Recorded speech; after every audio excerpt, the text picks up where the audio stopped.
Thanks for staying tuned to your station, the Africa Independent Television, and welcome to your program today. It's another episode of your weekly security and safety tonic, where we give you information you need to keep your life safe and secured. My name still remains Patrick Abambo. On this program, we go every length, we go everywhere there is news for us to bring to you, and that is why today we are coming from another location. This location we were here some time ago, but from another angle, because there are issues that comes up now and then that need for us to look into, and that is why we are back here. Yes, we are here at, you can see behind me is the Blaster Square in Ghana. This is the Independence Square in Ghana, Accra, Ghana. We are here to bring to you the relationship between Ghana and Nigeria. We'll be bringing you a report on that angle. Then we'll also be looking into some of the innovation of the Chief of Army Staff, talking about Lieutenant General Tukur Yusuf Buratai, in innovating, changing the face of the Nigerian Army. But first and foremost, we must congratulate officers and men of the Nigerian Police Force that were recently promoted. About 8,916 of them were recently promoted. By now, most of them have been decorated. One of them, it's our own, is part of this program, Security Watch Africa, that is talking about the brand new Deputy Commissioner of Police, Frank Mba, who is the first public relations officer of the Nigerian Police Force. Congratulations, brother. You deserve it. Welcome on the beat once again. After going around some states, you're back at the headquarters as the first public relations officer and with a brand new rank. We also want to congratulate so many of our friends who were promoted. One of them is also the brand new Deputy Commissioner of Police, Olatunji Disu, who is the Commander, Rapid Response Squad, Lagos State. He was promoted and decorated with his Deputy Commissioner of Police rank, and so many that we cannot count. But we must say congratulations, and I pray that this will spur you to work more harder in the service of your fatherland. Thank you. Stay tuned as we bring you this report from the Nigerian Army. Creativity and innovation have over the years changed what was yesterday's challenge to becoming rallying point of today that has changed perceptions. Nigeria's Chief of Army Staff, Lieutenant General Tukur Yusuf Buratai, having created the Nigerian Army Women's Corps in March 2018, gave the women officers and soldiers in the Nigerian Army the opportunity to express themselves and compete favorably with their male counterparts without feeling intimidated. The establishment of the Corps quickly led to the creation of the Women's Special Operations Battalion that has distinguished themselves in various capacities whenever duty calls, and ensuring that they contribute their quota to keeping the peace, especially in the northeast of Nigeria and other operations. These gallant female officers and soldiers were also infused into Operation Safe Conduct, meant to ensure a smooth conduct of the 2019 general elections that has earned the Nigerian Army accolades and commendations from both foreign and local observers. 1 year down the line, the Nigerian Army Women's Corps is ready to showcase to the world their achievements and determination to contribute effectively to the security metrics of Nigeria. Good to go, sir! So we're 1 year plus, and we're going to have the maiden edition of the Nigerian Army Women Corps Training Week, the first of its kind in the history of Nigerian Army, in the history of Nigeria, in the history of West Africa, in the history of Africa. We are the first to do that. Now, basically, the lineup of issues that will take place in that training week, we have 4 topics, well-designed topics to reposition our women.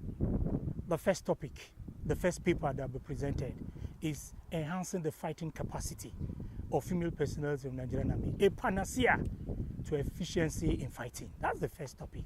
And we're giving the presenter of this topic is no other person than the commandant of the Nigerian Defense Academy, Major General Oyebade.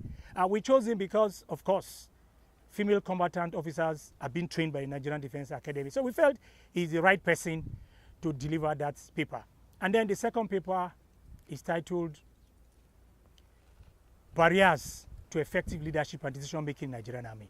this particular paper is going to be taken by no other person than, will I say, the second Major General Nigerian Army has produced, in person of Major General A. Amusu, retired. She's taking that paper. And I need to pause here again to mention that the moderator of this particular paper is, will I again say, the first female officer to be a Rear Admiral in the Nigerian Navy. Rear Admiral I. Hotonu is the moderator. Now, we didn't stop there.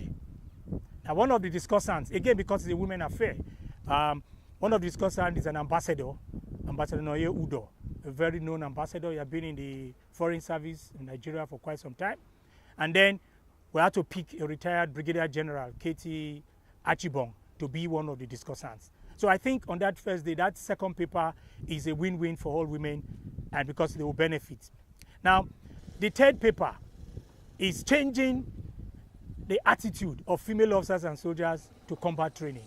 Now, he said to a lot of people when they come into the army, females, both officers, they feel, okay, after the training, either in NDA, no, not in NDA, in depot for soldiers, in Jaji for officers, that as soon as they come, they'll be go to combat service support calls that they won't see combat. So that paper is going to tell them that no, the attitude must change, you must be prepared. And then the last paper is creating the balance in the military, the role of the women. That again is going to be taken by no other person than a retired naval Commodore Amechina, so that she will tell us. She has seen it all. She has finished very good career in the Navy. She's out. So she's in a better position to tell us how is it to create that balance. And I think these 4 papers are carefully selected just for us to achieve the essence of the training week in Jos. And it will be taking place between the April 9th and 11th, where by the grace of God we are assembling the creme de la care of women officers and soldiers in the Nigerian Army, and sister services we invite, and of course some career diplomats and women that are, in fact, we're also inviting the national president of the National Council of Women's Society and other well-meaning, high-powered female personnel that have distinguished themselves in this country, Nigeria. They'll be part of the maiden edition, just to let everybody know that the narrative has to be changed. The Nigerian Women Corps has come, it has come to stay, and it is to reposition female officers and soldiers for enhanced performance of Nigerian Army operational engagements. No doubt, this creation of General Buratai will in the nearest future revolutionize the operation and output of the Nigerian Army in the discharge of its constitutional role of ensuring the protection of Nigeria's territorial integrity and internal security.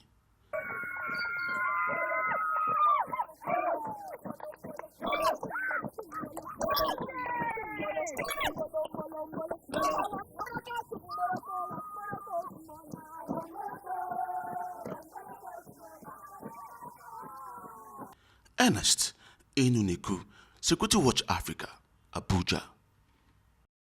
Welcome back. Yeah, you heard it. The Nigerian Army Women's Corps, it's 1 year, and it's time to look at why it was it was created, and what it has achieved in 1 year. And like you heard, the commander, Brigadier General Priye Fakoroga, talk about what they are doing. We must congratulate them for making 1 year and for getting prepared to serve the nation Nigeria much better. First, like I said earlier, last edition of the program, we did talk about the need for security agencies to mop up all illicit arms in the hands of hoodlums as a way of preventing these hoodlums from using it to cause mayhem in the society. We have been getting reports that some police commissioners in some states are already carrying out raids and mopping up these arms, which is quite welcome, and the Inspector General of Police quickly issued order for raids to be conducted because the trouble that they will cause, already we have heard that in some states people have been assassinated. Well, I'm sure that the police will sit up and do the needful and the right thing, and to ensure that Nigerians are protected and they sleep with their 2 eyes closed. Yes, we are still here at the Independence Square talking about the Blaster Square of Ghana in Accra, Ghana. A wonderful place to be. We have been here attending 1 or 2 issues and trying to dig deep to bring a report about what is the true situation, because there are news that said that some Nigerians were deported out of Ghana. Some stores were locked up. We decided to look into it, anchored by our country director, the coordinator, Security Watch Africa here in Ghana, Reverend Tony White Meribe, who directed the route and the contact of those who spoke with. So we are bringing you this report from here in Accra, Ghana, to tell you how the relationship between Ghana and Nigeria is today. Sit back as we bring you this report. The world today is a global village where nations depend on one another for survival. The continent of Africa have continued to unite the different sovereign states to foster development and, most importantly, security, the pillar on which growth and development are anchored. The Economic Community for West African States, ECOWAS, an umbrella body which is a rallying point for West African countries pushing for free movement of persons and goods among its member countries, is daily faced with challenges that sometimes threatens their peaceful coexistence. The recent report of the deportation of over 700 Nigerians from the Republic of Ghana have left many questions unanswered, bordering on the protocol signed by member countries of ECOWAS. Security Watch Africa, an institution concerned about the unity of Africa, decided to find out the rationale behind the actions of the Ghana government, seeking a solution to the problem with a view to preventing future occurrence. Superintendent of Police Michael Amwako Atta, Head of Public Affairs, Ghana Immigration Service, explains to Security Watch Africa some of the reasons the Ghana government took that step of deporting those Nigerians. Us in Ghana and Ghana Immigration Service, we are very mindful of what the law says on ECOWAS protocol, especially among member citizens. And as long as you are an ECOWAS citizen and you enter, and you are given your initial 90 days free stay, the law says that if you want to stay beyond that, you have to report to your nearest immigration office and get your stay extended. For most ECOWAS nationals, they are complying with the dictates of the protocol. We only come in to enforce the law when we realize that there are some people or citizens of ECOWAS who have stayed beyond their mandated period of stay. And you know, now we are more into intelligence-led immigration. So based on the intel we get from the ground or from the field, then we have to move in and try to remedy the situation. That is, if there are undesirables or who have overstayed, and most especially if they are engaged in certain activities that will be detrimental to the security and safety of Ghanaians, then we have to move in and have them removed from the jurisdiction. Most of these people, let me say Nigerians that we have removed out of the country, beyond overstaying their legally mandated period, were engaged in certain activities that one will not normally accept. It's not just on the basis of they've overstayed, but then activities that they are engaged in is detrimental to the security of the state, and then we have to take them out. Security Watch Africa also saw the view of some notable Nigerians residing in Ghana. Leading the pack is the Eze Igbo Nagana and KC Ugbona, who spoke on the relationship between Ghana and Nigeria. If you look around here in Ghana, you can see that we have millions of Nigerians living in Ghana. And this is a country, this is the nearest English-speaking country to Nigeria and Ghana. Every day, we count about 4 aircraft that go to Nigeria and come in and out. Then by road, hundreds of vehicles, private vehicles and commercial vehicles that come from Nigeria to Ghana. And all these vehicles going in and out, majority people coming in here are Nigerians. And if you go down to the market here in Ghana, you can see a lot of Nigerians. You go to the corporate world, Nigerians are there. Go to the banks here, Nigerians are here. So I think that relationship is still existing.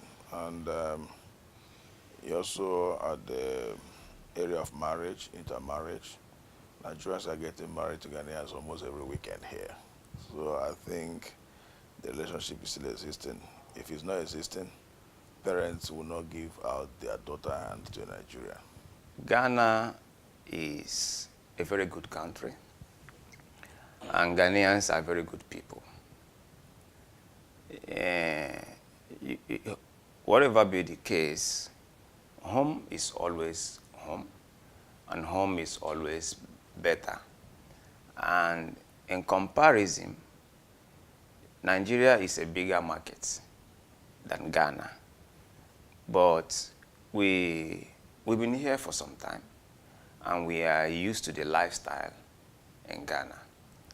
And one of the things that has still kept us here is that it's a peaceful environment. Every human being wants peace.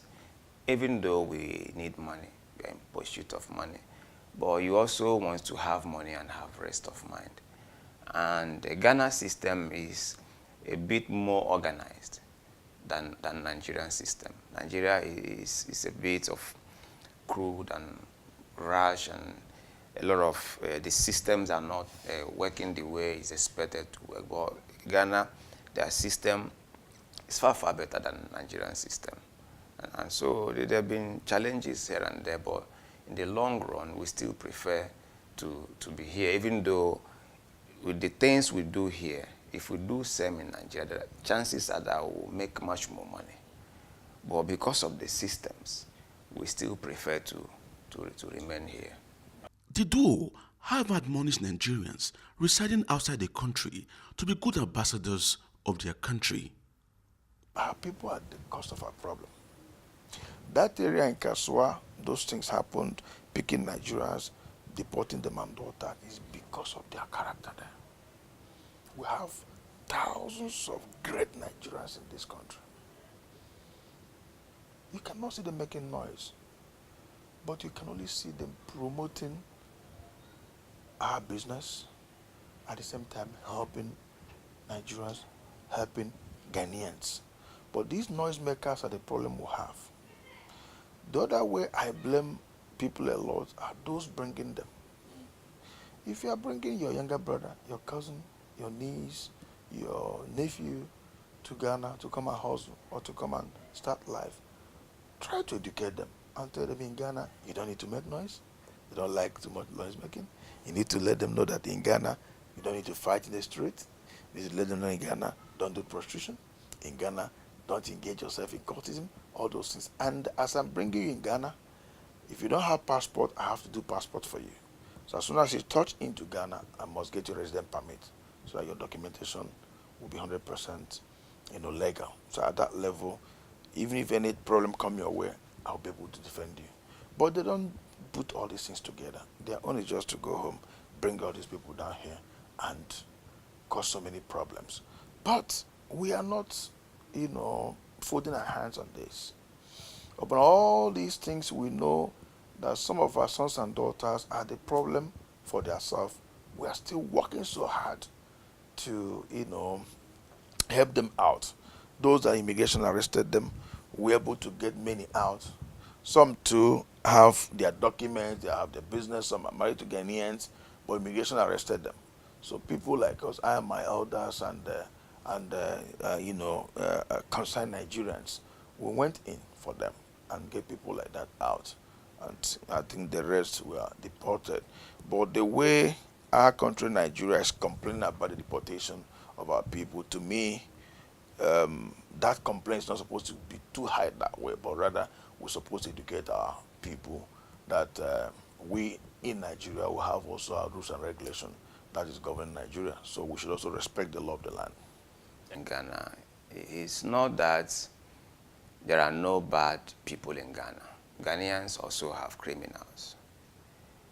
There are bad people everywhere. And then, Ghana is, I can say, just one state in Nigeria. So let's assume there are 10 criminals in Nigeria.